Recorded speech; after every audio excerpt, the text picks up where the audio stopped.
হাতে বড় বড় পাত্র নিয়ে পানির ট্যাঙ্কের সামনে দীর্ঘ লাইন। ভারতের রাজধানী দিল্লির এ চিত্রই বলছে নিরাপদ খাবারের পানির কতটা সংকটে স্থানীয়রা।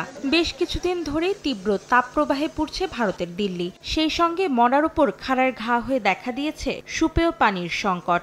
দাবদাহে পানির উৎস শুকিয়ে যাওয়ায় হাহাকার অবস্থা বাসিন্দাদের। পরিস্থিতি মোকাবিলায় বিভিন্ন এলাকায় ট্যাঙ্কের মাধ্যমে সুপেয় পানি সরবরাহ করা হচ্ছে, তবে মানুষের প্রয়োজন মেটাতে পারছে না পুরোপুরি। স্থানীয় প্রশাসন বলছে তীব্র তাপপ্রবাহে পানির প্রধান উৎস যমুনা নদী শুকিয়ে যাওয়ায় চরম সংকটে দিল্লিবাসী। অন্যদিকে পানি ব্যবহারে আরও হিসেবি হওয়ার আহ্বান জানিয়েছে স্থানীয় প্রশাসন। চলমান পরিস্থিতিতে পানি অপচয়কারীদের ওপর জরিমানার বিধান করা হয়েছে। পাইপের পানি দিয়ে গাড়ি ধোয়া, ট্যাঙ্ক থেকে পানি উপচে পড়া, বাণিজ্যিক কাজে বাসাবাড়ির পানি ব্যবহার এবং নির্মাণ কাজে সুপেয় পানি ব্যবহারকে অপচয় হিসেবে বিবেচিত হবে জানিয়ে নির্দেশনা জারি করা হয়েছে।